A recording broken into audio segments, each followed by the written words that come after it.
Get ready. I'm a king, but I fought from a saint. They call me a bad man, that's a fucking good thing. Mama said swing back when another man swings, so I make my mama proud and they make your heads ring. Father forgive me, I can't forgive them. You know my history, you know what I... नमस्कार, मी राजेश खिस्ते साक्षी financial services मध्ये आपलं स्वागत करतो. 20-25 वर्षांपूर्वी ग्राहक बँकेमध्ये कर्ज मागायला जायचा, त्यावेळी भली मोठी कागदपत्रांची यादी बँक मॅनेजर ग्राहकाच्या हातात द्यायचा.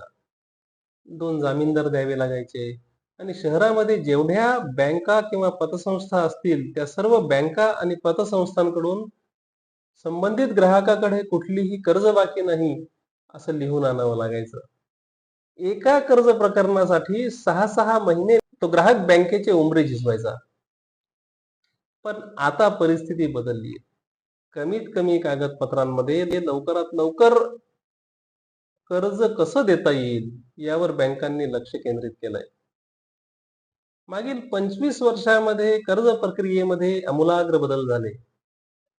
आता कर्ज घेण्यासाठी शक्यतो जामीनदार देण्याची गरज नाही, गावभर फिरून बँकांकडून नोटीस घेण्याची गरज नाही, रजिस्टर्ड मॉर्गेज 90% केसेसमध्ये घेत नाहीत, पीआर कार्डवर ते बोजा सहसा टाकत नाहीत.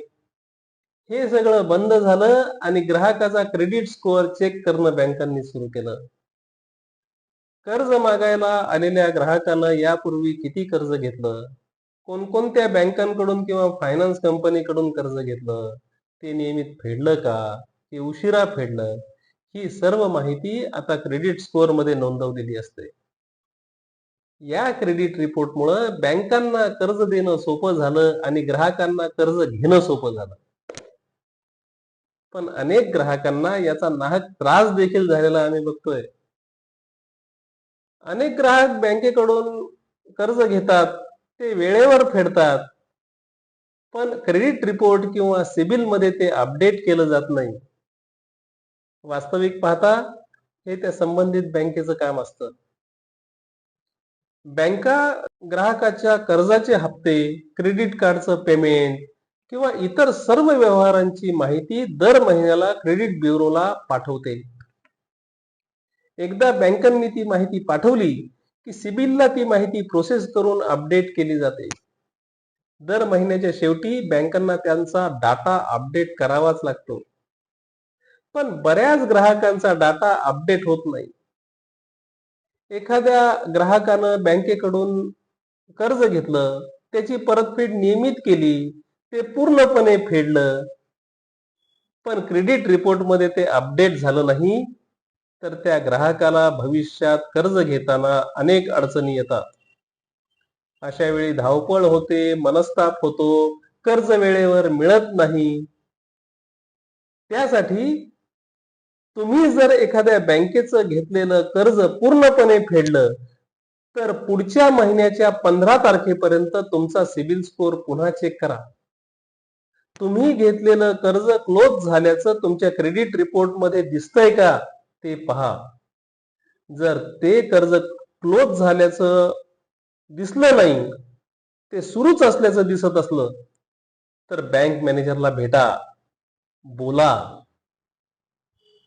तुमचा डाटा क्रेडिट रिपोर्ट मध्ये अपडेट करायला सांगा. कारण नंतर उशीर झाला तर त्रास आपल्यालाच होणार आहे. त्यामुळे वेळीच दक्षता घ्या. जर तुम्ही अशात एखादं कर्ज प्रकरण बँकेमध्ये दाखल केलं असेल आणि मी सांगितल्याप्रमाणे क्रेडिट स्कोअरची अडचण येत असेल, तर बिलकुल टेन्शन घेऊ नका. सिबिलच्या साईटवर लॉग इन करा. त्यात रेज अ डिस्प्यूट या पेजवर जा. तिथे तुमची समस्या सविस्तरपणे लिहा. तुम्ही अगोदरचं कर्ज फेडलंय त्याची एनओसी किंवा लोन क्लोजर लेटर अपलोड करा. ही सर्व माहिती सिबिल मध्ये पुन्हा चेक केली जाईल, त्याची पडताळणी होईल आणि महिनाभरात हे स्टेटस अपडेट होईल. आता अशा वेळी तुम्हाला कर्ज वेळेवर मिळणार नाही, उशीर होईल, त्याला काही इलाज नाही. पण भविष्यात असा प्रसंग टाळायचा असेल तर कोणतंही कर्ज पूर्ण फेडल्यावर महिनाभराने सिबिल रिपोर्ट चेक करणं हे केव्हाही चांगलं.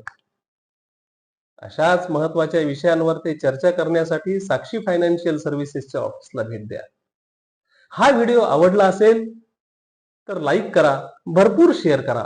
ह्या व्हिडिओ बाबतचं तुमचं मत खाली दिलेल्या कॉमेंट बॉक्समध्ये अवश्य नोंदवा आणि आमचं चॅनल सबस्क्राईब करायला विसरू नका. धन्यवाद.